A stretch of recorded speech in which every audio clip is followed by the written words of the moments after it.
여러분, 계엄령이 터졌을 때 내가 이 나라를 지켰다며 영웅행세하던 한동훈 기억하십니까? 그런데 법원 판결문을 까보니 그 화려한 말잔치 뒤에서 무슨 짓을 했는지 다 들통이 났습니다. 국민들이 피눈물을 흘리며 내란 사범들을 당장 감옥에 보내라고 외치던 그 시각, 한동훈은 총리 공간에 모여서 대통령이 왜 계엄을 내렸는지 논리를 잘 짜서 국민을 설득하자며 작전 짜고 있었습니다. 하야도 안 된다. 탄핵도 안 된다. 밑에 애들한테 뒤집어 씌우고 빠져나가자는 추악한 배신과 부역의 음모에 조용히 동조하고 있었던 겁니다. 오죽하면 이진관 판사가 특검 구형보다 5년이나 더 얹어서 박성재에게 징역 25년이라는 엄중한 심판을 내렸겠습니까? 독박쓰게 생긴 자들의 입이 열리기 시작한 지금, 종합특검이 반드시 조준해야 할 저들의 진짜 속셈을 지금부터 함께 살펴보겠습니다. 오늘 제가 어떤 얘기를 해드릴까 하다가 이런저런 뉴스를 제가 좀 보니까 일단은 오늘 퍼니포에서 잠깐 다뤘습니다만은 박성재가 그제 징역 25년을 받았잖아요. 징역 25년을 받았는데 박성재의 판결문에 한동훈의 이름이 많이 나옵니다. 많이 나오는데 그냥 나오는 게 아니고 요 판결문 내용대로라면 한동훈 의원은 12.3 비상계엄, 12.3 내란 직후에 열린 당과 정부 그리고 대통령실 회의에서 뭔가 내란에 동조하는 듯한 사실상 내란을 합리화하고 정당화하는 회의였는데 거기에 참석한 건 우리가 다 알고 있습니다. 그리고 한동훈이 한덕수와 함께 나와서 기자회견도 했고 윤석열을 모든 어떻게 보면 사실상 대통령의 업무에서 다 손을 떼게 하고 질서 있는 퇴진을 시키겠다. 이거를 한동훈이 발표를 하면서 국민의힘 당과 정부가 통치를 하겠다는 식으로 그때 발표가 됐었어요. 굉장히 당시에는 그냥 그렇게 너무도 급박하던 때라 이게 무슨 의미인지 모르고 우리가 넘어갔는데 지금 보니까 그런 발표를 했던 이른바 관저회의, 당정대 관저회의에서 어마어마한 내란의 동조, 내란의 합리화가 있었던 겁니다. 그래서 제가 판결문을 오늘 오전에 한번 봤어요. 어떤 내용인지 궁금해서 봤는데 실질적으로 이 부분에 대해서 종합특검이 지금 수사를 해야 될 것 같습니다. 어찌됐든 그 한덕수, 박성재 모두 내란 중요 임무 종사자로 감옥에 갔죠. 뿐만이 아니라 그 자리에 있었던 추경호 같은 사람들도 다 재판을 받고 있는데 왜 그 자리에서 내란의 합리화와 내란에 동조했던 한동훈은 피의자로 입건조차 되지 않은 것인지 의문을 제기할 수밖에 없게 됐습니다. 제가 이제 잠깐 보여드릴게요. 이게 이제 판결문의 박성재 판결문의 일부 내용인데, 예, 여기서 이제 어디서 나오나 봤더니 이제 12.3 내란 이후에 비상계엄의 전국 대응을 논의하는 데 필요한 국무위원으로 이건 박성재가 지목되어 같은 날 2시경부터 15시 30분경까지 약 1시간 반 동안 종로구 삼청동 소재 국무총리 공간이네요. 국무총리 공간에서 열린 당, 정, 대 여당 정부 대통령실을 말한다. 회의에 참석했다. 이거는 지금 박성재 판결문이니까. 근데 이 회의에는 정부와 대통령실, 국민의힘 소속 국회의원 등이 모여서 비상계엄 선포 및 해제에 따라 진행되고 있는 전국 현안에 대한 대응 방안을 논의하는 자리였다. 정부 측에서는 한덕수와 박성재, 국무조정실장 등하고 정진석 비서실장, 안보실장, 정무수석 비서관, 아마 이게 홍철호였겠죠. 민정수석 비서관. 그리고 국민의힘에서는 당대표 한동훈. 예, 이게 지금 잘 안 보이시죠? 조금 키우겠습니다.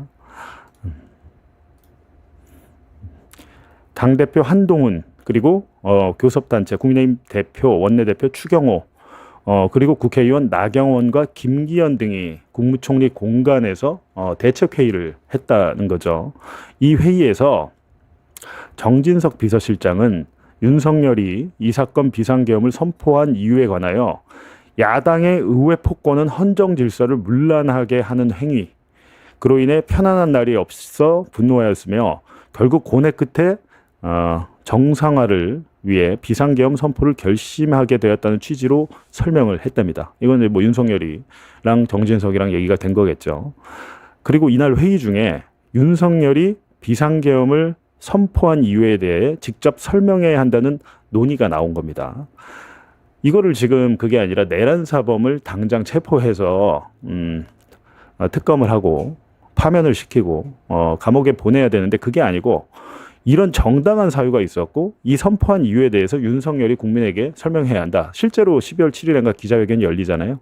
근데 이날 자리에서 한동훈이 윤석열이 비상계엄을 선포한 이유에 대해 직접 설명하려면 그 정당성이나 이유에 대해 잘 논리를 구성해서 잘 구성을 해서 이거 한동훈 얘기라는 겁니다. 잘 구성해가지고 국민을 설득할 수 있도록 이야기해야 한다. 라고 했다는 겁니다.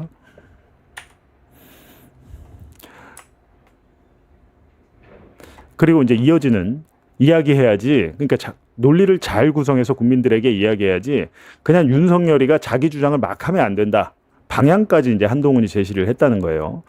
그렇게 한동훈이 이런 취지로 말하는 등 참석자들은 윤석열이 하야하거나 탄핵 소추를 당하거나 특검 수사를 받아서는 안 되고 경찰과 군 인사 및 김용현 등에게 그 책임을 지우는 등, 그러니까 김용현 등 그 밑에 밑에 이제 그러니까 뭐랄까요, 윤석열의 부하들에게 뒤집어 씌워라, 이 지금 작전을 짠 거예요. 여기서 그런 대책 마련과 이 사건 비상계엄의 합리화, 정당화, 논리 개발 필요성에 대해서 인식을 공유하고 동의하였으며, 그날 그러니까 한덕수, 한동훈, 정진석 이런 사람들, 나경원, 김기현까지 모여가지고 윤석열이 물러날 일이 아니야. 이건 하야할 일도 아니고 탄핵을 당해서도 안 되고 특검 수사를 받아서도 안 되고 이거는 그냥 김용현 정도에서 뒤집어 씌워가지고 끝내. 그리고 그래서 이제 한동훈이 실제로 이날 회의하고 나서 한덕수와 함께 뭐 질서 있는 퇴진 어쩌고 저쩌고 떠들잖아요.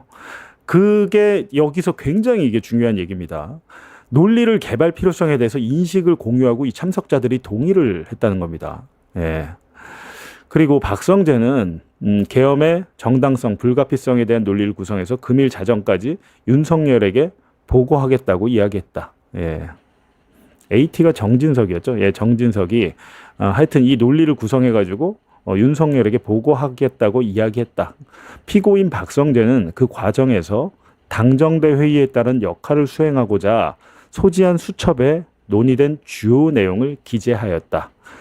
특검에서 이미 박성재의 수첩을 압수해서 그 내용을 피의 사실로 기록을 했던 겁니다. 이미 재판에 넘길 때 이 내용이 있었던 거예요. 근데 특검이 수사가 여기서 멈춰버린 거죠. 지금 이날 회의에 참석했던 사람들은 내란에 동조한 내란 동조 세력이고 내란 동조 혐의로 충분히 입건하고 수사를 했어야 되는데 거기까지 수사가 미치지 않았다는 게 지금 이 판결문을 통해서 드러난 사실입니다. 이게 지금 이진관 판사가 판결문에 쓰지 않았으면 우리 국민들은 아무도 모르고 그냥 넘어갈 뻔했습니다. 근데 박성재 판결문을 보니까 한동훈이 내란에 동조한 정황, 인식을 공유하고 특검 수사 받아서도 안 되고 그러니까 윤석열은 하야돼서도 안 되고 탄핵소추 당해서도 안 되라는 게 한동훈의 당시의 인식과 그런 공감대가 이루어졌다는 게 박성재 판결문에서 나온 거예요. 그러면 여기에 대해서 지금 종합특검이 이런 걸 수사해야 된다고 저는 생각을 하는데 종합특검이 엉뚱하게도 홍장원 전 차장 같은 사람들 3번씩이나 불러다가 어떻게 보면 제가 보기엔 괴롭히고 있는 겁니다.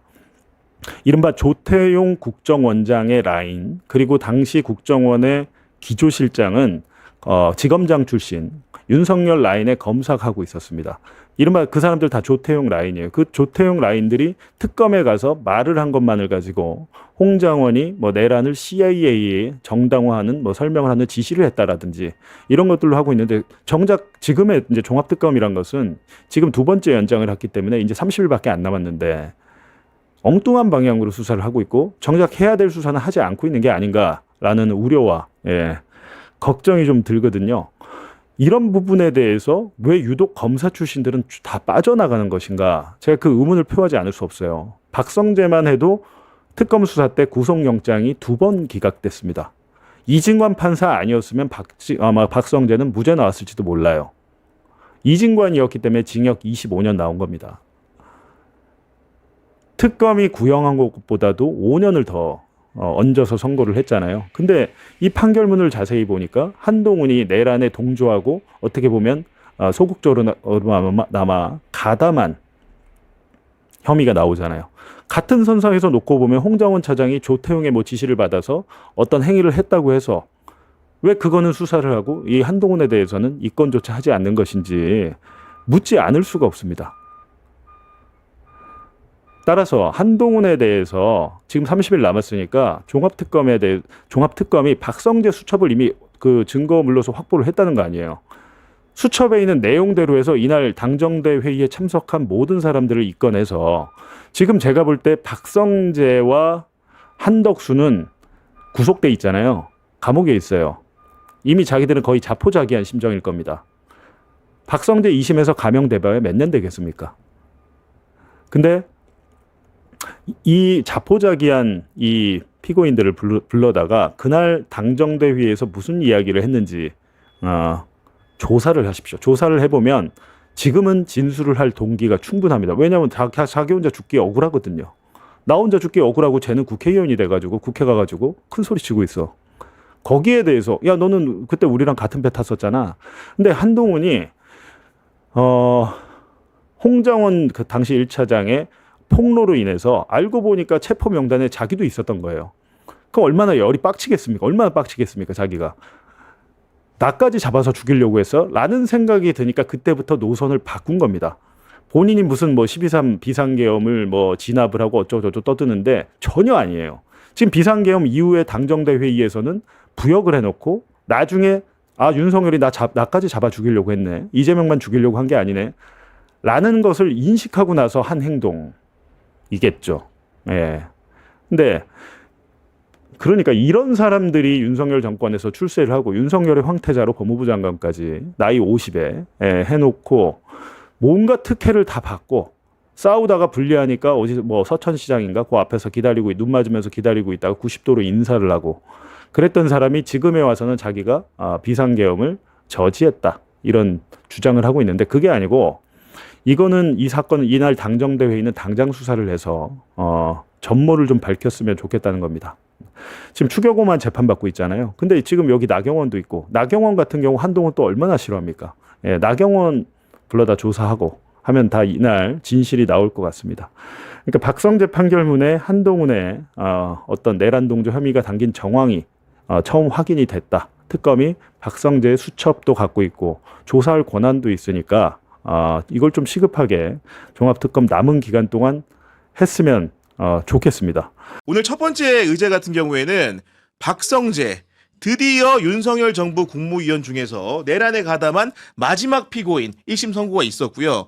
무려 징역 25년이 선고됐는데 우리 강수영 변호사 네네. 어떻게 보셨습니까? 역시 그 이진관 부장 구형보다 올려쳐주는 이게 우리의 마음을 시원케 해주는 거거든요. 구형보다 올려주는 그리고 양형 기준에서 기존에 이제 일반 사건에서 적용하지 않는 양형 기준 있잖아요. 그러니까요. 이 내란이라는 네. 성격이 우리 대한민국 헌정사에 없었던 내란이라는 점을 명기하면서 기존 일반 사건에 적용할 수 있는 뭐 유리한 양형, 불리한 양형 요소 뭐 이런 거 따지지 않고 역사적 의미를 이제 별도로 판단해 주시는 그 태도가 우리 국민들 마음을 조금이나마 위로해 주시는 거 아닌가. 그리고 사실은 저쪽 동네에서는 이 박성재 전 장관의 이 공소 사실에 대해서 무죄 가능성을 상당히 높게 보더라고요. 무죄 가능성을 높게 봤어요? 그렇죠. 네. 이게 왜냐하면은 공무원이 그 계엄이 선포가 되면 매뉴얼에 따라 가지고 해야 될 일이 있는 거고 회의를 소집하는 건 당연한 건데 이 계엄령이 옳은지 그른지는 대통령이 판단하는 거고 일단 공무원은 상황이 되면은 그대로 가야 되는 거 아니냐 이런 논리를 상당히 강력하게 피력을 하더라고요. 법원에서도 사실은 이제 조희대 대법원장이 또 비슷하게 또 회의를 또 주관했었고 하니까 회의 열어가지고 그 후속 조치를 지시한 것만으로 어떻게 내란 가담이냐 내란을 계획을 함께한 것도 아닌데 너무한 거 아니냐 그런 논리를 했습니다만 특히 제가 봤을 때 박성재 장관은 법률 전문가이고 그렇죠. 내각에 있는 사람 중에 이거 뭐 일반 시민도 아는 계엄의 위법성을 그가 몰랐다는 것은 도저히 말이 되지 않는다. 맞습니다. 그 선언해 주셔서 너무나 당연한 판결 감사드린다 그러니까 말씀드립니다. 정말로 이진관 부장판사의 판결문 내용을 보니까 일단은 박성재 전 장관이 수행했던 임무의 중대성 부분을 강력하게 지적을 하고 있는데 어떻게 말했느냐. 특히 박성재가 수행한 임무는 윤석열이 정치적 반대 세력을 12.3 비상계엄 때 필수적으로 목적 달성을 하기 위한 조치였다. 자칫하면 국민기본권과 자유민주주의 질서에 반해서 독재 정치가 장기간 헤어나오지 못할 뻔했다. 간부회의에서 박성재는 위헌 위법성과 관련된 여러 의견이 제기됐지만 묵살을 했고 국회에서 비상계엄이 부결된 후에도 죄가 가볍지 않다. 이렇게 판단한 겁니다, 지금. 그렇죠. 저는 박성재 전 장관 바로 그날 옆에서 이제 있었던 여기 이제 경향TV 찾아나왔고 저희 고정 패널 유혁감 장관. 그렇습니다. 네, 유혁감 장관님 저희 제가 매주 듣지 않은 내용을 이제 같이 이제 방송 끝나고 지하철 타고 가면서도 한 30분 정도 들어요. 근데 박성재 전 계엄비와 그 당시에 대해서 설명을 하면서도 정말 배신감을 많이 느꼈대요. 본인은. 박성재 전 장관의 그 당시 태도. 그러니까 본인이 사표를 내니까 딱 나가 짜증나듯이 여러 사람 다 앉아 있고. 그렇죠. 그러니까 이 순치된 이 무기력하고 순치된 정말 무능한 우리 사회의 엘리트 집단이라는 사람들의 민낯을 본 날이에요. 예, 다 1급입니다. 거기 다 차관급이고 법무부는 차관 더 많잖아요. 다 앉아 있는 거예요. 계엄 터져서 법무부가 관할하고 있는데. 근데 본인이 사표를 내니까 그렇게 하세요 이렇게 하면서 화냈다고 하더라고요. 촉반하장으로. 야, 그랬구나. 네, 하다못해 유역감찰관한테 자네 좀 앉아보게. 이 사안이 지금 이렇게 됐는데 나도 상황을 잘 모른다. 나도 법무장관으로서 뭐 말도 안 되지만 교정이나 뭐 출입국 관리소 이런 걸 관리해야 되는 최소한의 의무가 있지 않는가. 이렇게 설명했으면 본인도 조금 헉하더라고요. 나도 앉아서 얘기를 들어보지 않았을까 하는. 근데 딱 태도 자체가 그때부터 주요 임무 종사에 바로 그냥 공범이에요, 사실상. 그 태도를 보인 거고. 그리고 법원에 작년 2020년 10월 11일 영장 2번 기각됐잖아요. 다른 사람들 다 밟고. 이상민은 뭐하러 구속됐습니까? 박성재에 비하면 아무것도 아니지. 근데 제가 그 두 번의 그 기각된 걸 보고 이거는 법적 카르텔이 있는가 아닌가 하는 의심도 했었거든요. 박성재는 훨씬 더 중한 범죄를 저질렀어요. 근데 기각시키고 밖에서 이제 하다가 오늘 구속됐어. 오늘 법정 구속. 법정 구속됐죠. 네, 이진관 불구속 상태로 재판을 받다가 네, 진작 구속시켰어야 돼요, 사실은. 박성재 전 장관 같은 경우는. 그러니까 죄목이 하나하나가 좀 나쁜 게 혐의 선상에 오른 내용들을 보면은 비상계엄이 선포되자 법무부 간부회의를 소집을 해가지고 합동수사본부의 검사 파견을 검토하게 했고 교정시설의 수용 여력을 점검했고요. 출국금지 담당 직원들 출근을 지시해가지고 윤석열의 내란 범죄에 순차적으로 가담 혐의를 받고 있는 겁니다, 지금. 그렇죠. 생각해 보면 그 윤석열이 계엄을 해가지고 하고자 했던 게 이제 좌파 세력을 일소한다 그랬잖아요. 그 일소의 실천을 박성재가 하려고 한 거 아닙니까? 사람 잡아가지고 수사하고 어디 가두고 이런 것들을 한다는 것은 계엄의 그 상태를 내란의 상태를 지속시키는 핵심 요소죠, 이게. 한독수 같은 경우에는 막을 수 있는데 막지 못했다는 것에 방점이 있는 거고요. 아주 손쉽게 국무회의 같은 거 하지 않게 태업을 한다든가 뭐 장관들을 부르지 않는다든가 이런 그렇죠. 방식으로 네. 쉽게 막을 수 있는데 안 막았다 이 정도인데 박성재 범죄 사실은 그걸 넘어서 가지고 적극적인 실천 행위를 실행을 하고 지시를 했다는 거잖아요. 생각해 보면 박성재 장관은 정말 할 말이 없는 게 그날 계엄날 당시에 대구에 있는 영남대학교 학생도 분기탱천해가지고 차 몰고 올라갔단 말이에요. 아, 그렇습니다. 네, 이 계엄은 잘못됐다는 생각에 밤새도록 운전해서 과속을 해가지고 올라갔단 말이에요. 직관적으로 알 수 있는 겁니다. 계엄이 잘못됐다는 건. 그럼 본인도 힘이 있잖아요.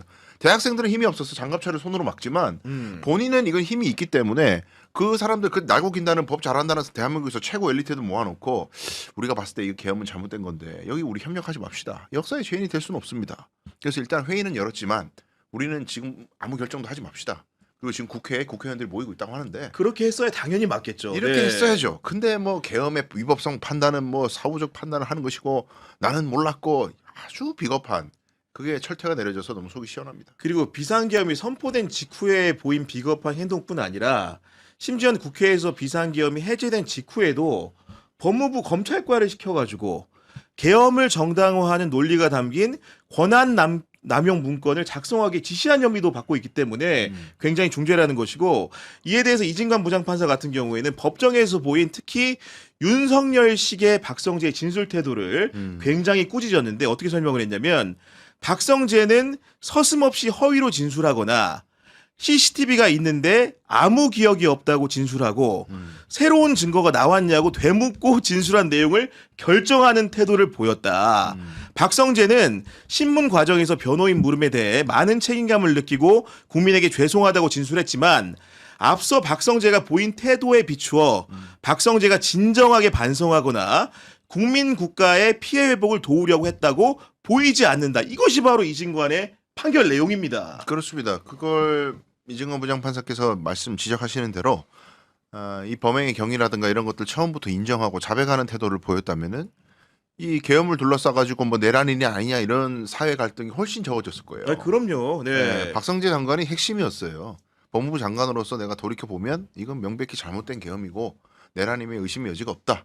내가 이렇게 가담하게 된 것을 부끄럽게 생각한다. 그랬으면은 그 집회 나와가지고 어쩌고 저쩌고 뭐 윤핵인 어쩌고 하는 사람들도 동력을 크게 상실했을 겁니다. 그럼요. 네. 그래놓고 재판까지도 공소사실 부인하고 계속 부인하다가 마지막에 돼가지고 그렇게 양념처럼 쓱 이렇게 무슨 약 바르듯이 뭐 책임을 통감한다. 말만 뭐 책임 통감하면 그게 반성입니까?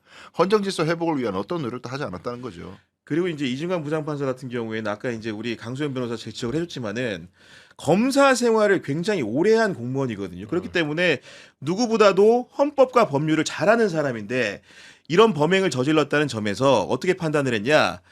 1985년 11월 사법시험에 합격해 검사로 임용된 이래 약 30년 동안 공직자로서 근무해온 사실은 인정되지만 피고인 박성재가 저지른 범행의 내용과 성격에 비추어 이런 사정은 유리한 정상으로 삼기 어렵다라고 이진관 부장판사가 못을 박으면서 양형으로 깎아줄 이유가 없다 이렇게 본 거거든요. 그러니까 이진관 부장판사만이 지금 사실은 내란 전담 재판부의 역할을 하고 있어요. 사실상 이게 내란범에 대한 어떤 심판이 맞는 거고 지금 뭐 20년 했다가 구형 20년 하고 그다음에 25년 안 주잖아요. 그럼 또 20년 가면 또 깎입니다. 또 야금야금 깎여서 대법원 가면 한 3, 4년 나오겠죠. 그리고 또 정권 흔들리고 총선 어쩌고저쩌고 하면 또 사면해 준다고 그다음 정권 때 엎어놓고 할 거거든요. 그렇게 하다 보면 사실상 몇 년 안 살고 나와요. 네, 제가 뭐 모든 범죄에 엄벌주의가 옳다고 말하는 게 아니에요. 엄벌주의가 옳지는 않지만 박성재 같은 사람들은 실제로 재판 과정에서도 기억 안 난다. 난 안 했다. 모른다. 이렇게 뻔뻔하게 나왔잖아요. 이거는 소위 말해서 그 다음 재판에 있는 사람들을 위해서라도 엄벌에 처해줘야 돼요. 그래야 다음 사람들이 위증 안 할 거 아닙니까? 아니, 당연하죠. 네, 근데 위증해도 되고 위증해봤자 믿자야 범죄인데 누가 위증 안 해요? 위증하고 보지. 아닌 많은 거지 사실은. 그러니까 박성재 사례는 특히 아까 우리 구 기자님 말한 대로 그 마지막에 재판장에서 뭐 그때 무슨 마지막 그 최종 본인 이제 심경 말하니까 최후 변론할 때 네, 울면서 뭐 진짜 우는 것도 좀 연기를 연습을 하고 오시든가. 그 전에 뻔뻔한 거 보세요. 악어의 눈물이에요. 그리고 생각해 보니까요, 말씀하신 것대로 어떤 판사는 오랫동안 공직에 봉사한 것을 유리한 양형 요소로 봅니다. 맞아요. 깎아줍니다. 그런 것 때문에. 한덕수 총리 예. 항소심에서 그랬죠. 예. 근데 어떤 사람 이진관 부장 같은 사람은 오히려 그걸 가중 요소로 보죠. 오랫동안 공직 생활했는데 그걸 몰라 이 사람아? 더 나쁜 놈이야 너는. 더 나빠. 네. 그렇게 오랫동안 일했는데 계엄이 위법하다는 걸 모른다는 게 말이 돼? 그러니까 저는 당연히 국민들 보시기에 이진관 부장판사의 양형 판단이 지극히 타당하다. 네. 여러분, 이번 박성재 전 법무부 장관의 1심 판결은 우리에게 아주 커다란 경종을 울리고 있습니다. 검찰이 겨우 징역 20년을 구형하면서 대충 면죄부나 주려고 했던 걸 우리 이진관 부장판사가 어떻게 했습니까? 이건 위로부터의 친위 쿠데타다. 민주주의를 뿌리째 흔든 죄다 라면서 오히려 5년을 더 얹어 징역 25년이라는 철퇴를 내리치고 그 자리에서 바로 법정 구속해버렸습니다. 헌법을 지켜야 할 법무부 장관이 계엄이 성공할지도 모른다는 얄팍한 계산 속에서 출국금지팀을 대기시키고 정당화 논리를 짜맞춘 대가치고는 아주 속이 다 시원한 명판결 아닙니까? 장관이라는 자가 성공한 내란의 주역이 되고 싶어서 앞잡이 노릇을 했다가 징역 25년을 받았는데 그 옆에서 함께 머리를 맞대고 국민을 어떻게 속일지 논리를 잘 짜보자던 한동훈 당시 당대표는 지금 어디서 무얼 하고 있습니까? 꼬리가 길면 밟히고 혼자 죽기 억울한 자들의 입은 반드시 열리게 되어 있습니다. 종합특검에 남은 시간이 별로 없습니다. 엉뚱한 사람 잡고 시간 끌게 아니라 박성재의 수첩에 적힌 그날의 공범들을 당장 피의자로 입건하고 전면 수사해야 합니다. 법과 상식이 살아있다는 걸 특검이 증명할 때까지 매섭게 눈을 부릅뜨고 끝까지 감시해야 합니다. 오늘 준비한 소식은 여기까지입니다. 여러분의 생각은 어떠신지 댓글로 많이 남겨주시고 구독과 좋아요로 민주주의를 지키는 힘을 보태주십시오. 함께해 주신 여러분 고맙습니다.